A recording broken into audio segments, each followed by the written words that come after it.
Coming up, a father fights to change his daughter's name. A mouse with a potentially mammoth impact. 2 big celestial events on their way. Plus weather, entertainment, and sports. Coming up on PS News.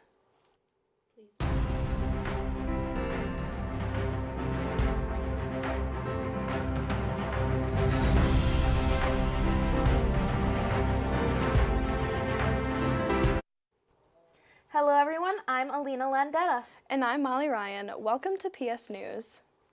A Nebraska father's legal battle to change his 2-year-old daughter's legal name has made some progress. Jason Kilburn announced his toddler now has a social security number. He's been fighting for months to change her name from Unikite 13 Hotel to Caroline Elizabeth Kilburn. According to the Douglas County Attorney's Office, the toddler was born in Iowa and spent more than a year in foster care. The mother was using drugs during her pregnancy and neglected the little girl. Kilburn said the name was computer-generated. Kilburn and his attorney are working on a court motion to get Iowa to update the child's birth certificate. A lab mouse with a potentially mammoth impact. Scientists have created the woolly mouse, which is a genetically modified rodent that has several woolly mammoth-like traits. Colosso Biosciences, the private Dallas company, is behind the mouse. It describes the creature as having curly whiskers and wavy light hair that grows 3 times longer than that of an ordinary lab mouse. The company says the woolly mouse will enable its scientists to test theories about the link between specific DNA sequences and physical traits that enabled the mammoth to adapt in life in cold climates.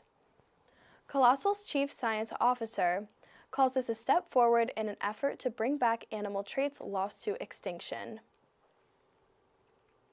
A college student at the University of Virginia isn't waiting for graduation to begin his career. The young entrepreneur started a business using social media to sell shoes. Those footwear sales were the first steps in his journey to bigger things, houses, and property to be exact. Now he's hoping to build an empire before he graduates. Avery Davis reports.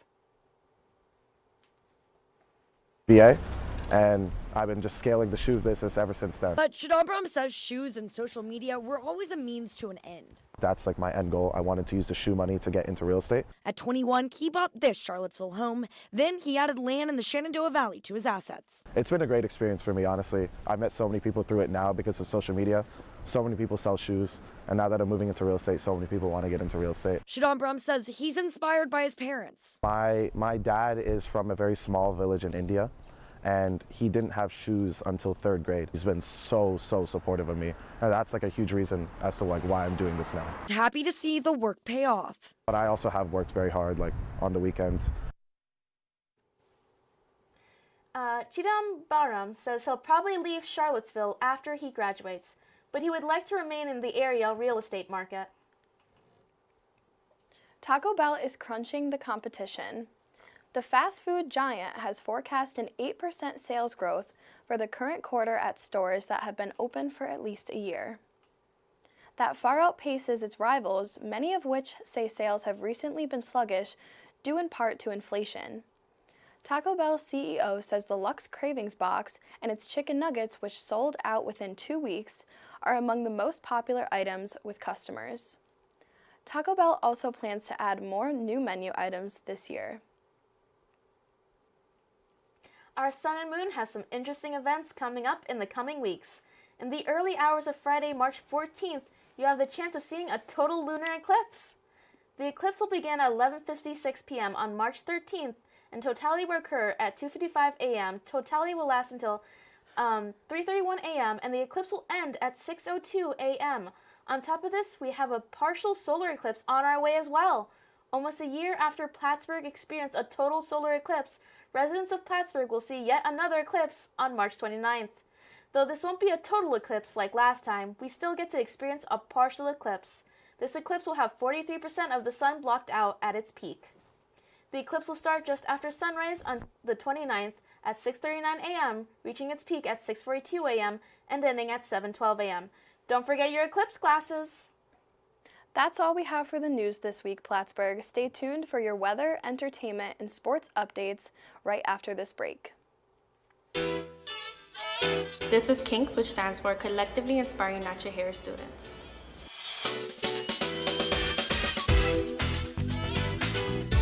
We like to promote people to embrace their natural hair and just love who they are. Every spring semester we have a hair show, so if you're interested in modeling, hairstylist, and a makeup artist, this is something to look forward to every spring.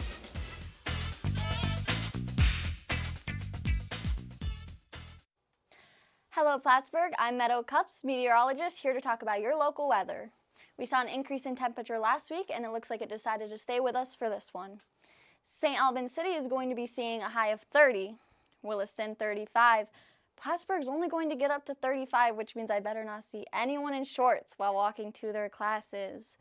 Dannemora is going to reach up to 29, All Sable Forks only 34, Owl's Head is matching it with 31, and Vermontville only 25. Now let's transfer it over to the 5-day forecast. Friday, the sun's deciding to peek out a little bit, getting to a high of 35 degrees, just to plummet on Saturday with snow and 27. Sunday, we're going to be seeing even more snow, so bundle up because the high is only 34. Monday, it's going to get even higher, going to 40, and the sun decided to say hi yet again. Tuesday, it's going to match that, but get a little higher with a high of 49. That is it for your local weather. As you go out this weekend, make sure to bundle up and have fun. Now let's transfer it over to the desk for your local entertainment. Hello, Plattsburgh. I am Gabrielle Risley, here to give you your entertainment updates. Go, go, Power Rangers! Police officers in Sao Paulo, Brazil, went undercover during Carnival over the weekend to catch some bad guys. At the street parties, the civil police agents dressed as Power Rangers, a clown, and a priest to arrest at least 7 men. One of the suspects had allegedly stolen several cell phones and was part of a gang. As part of the In Memoriam segment at the award event on Sunday night, Oscar-winning actor Morgan Freeman took the stage to honor the late Gene Hackman, who was found dead along with his wife and one of their dogs at their Santa Fe, New Mexico home last week. Let's take a look.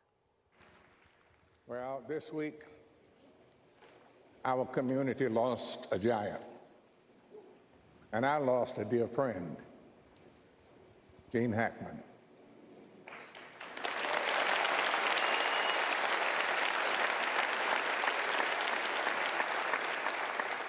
I had the pleasure of working alongside Gene on 2 films, Unforgiven and Under Suspicion.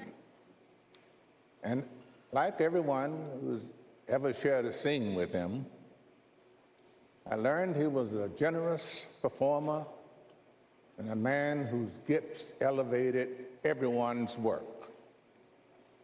He received 2 Oscars, but more importantly, he won the hearts of film lovers all over the world. Gene always said, "I don't think about legacy. I just hope people remember me as someone who tried to do good work." So I think I speak for us all when I say, Gene, you'll be remembered for that and for so much more. Rest. Millie Bobby Brown is speaking out after a series of articles criticized her appearance. On Monday, the Stranger Things actor posted a video on Instagram where she called out the media for bullying and tearing down young women. She addressed each journalist who had scrutinized her looks by name. Over the past week, Brown has been the subject of several articles after she debuted a blonde 90s blowout while promoting her new Netflix film, The Electric State. Brown's career in the entertainment industry began at 10 years old. Now 21, she pointed out that the focus on her looks is not only cruel, but reflects the unrealistic standards directed at young women. In other news, Dolly Parton's husband of nearly 60 years has died. Carl Dean passed away Monday in Nashville. No cause of death was announced. Parton wrote in a statement, "Words can't do justice to the love we shared over 60 years." The family has asked for respect and privacy at this time. Dean was 82. That's all I have for you here at Plattsburgh for your news entertainment this week. We will be right back with the sports updates, so stay tuned.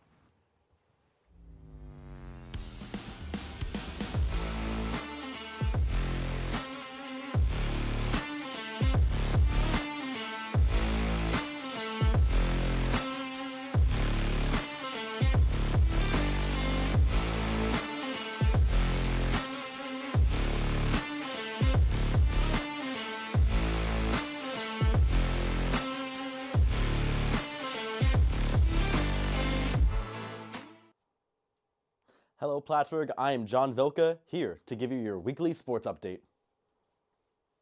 The all-time leading scorer in NBA history hit a notable milestone Tuesday night. LeBron James is now the first player in league history to score 50,000 career points.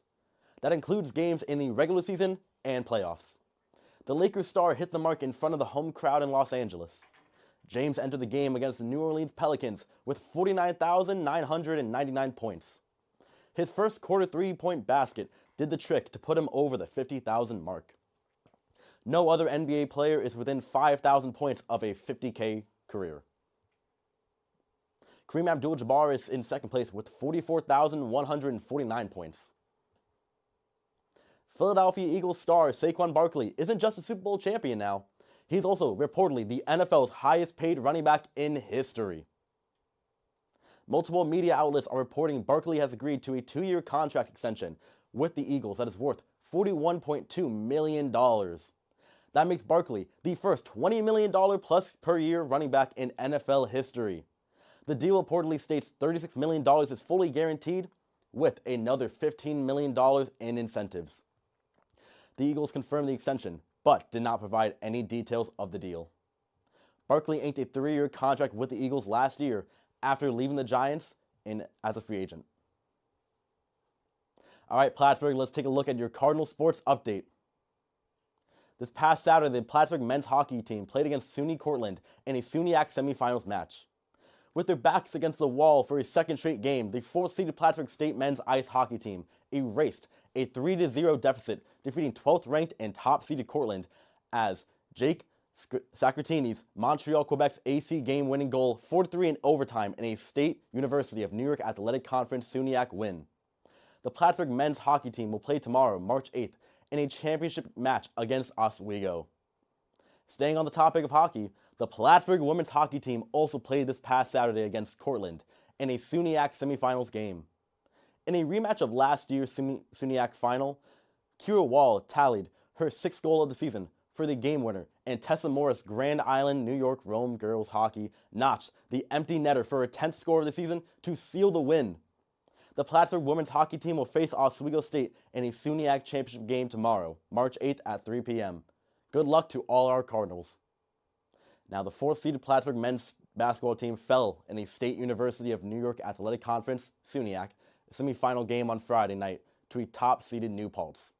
As the Hawks won 74-72, the Cardinals led by 2 with a little over a minute left, but a late bucket plus free throw from the Hawks was enough for them to hold on for the win. Plattsburgh State sadly concluded their season at 15-12 and graduates 7 seniors: Orlando Dawkins, Ikechukwu Ezike, Layden Graves, Franklin Infante, Matt Cohen-Bradshaw, Jeremiah Smith, and Kevin Tabb. New Paltz moved to 19-7 and will move on in the SUNYAC tournament, taking on 3rd-seeded Cortland in the SUNYAC championship game. Now, that is all I have at Cardinal Sports Update. Now, back to the desk. All right, Plattsburgh, that's all for sports. Thank you, everybody, for tuning in for this week's Plattsburgh State News Update. We're your anchors, Molly Ryan and Alina Landetta. Stay tuned for the next weekly news update and be sure to stay tuned for the upcoming shows. You can find those shows here on our YouTube. Also be sure to follow us on Instagram at Plattsburgh State TV. Have a safe and fulfilling week, Plattsburgh.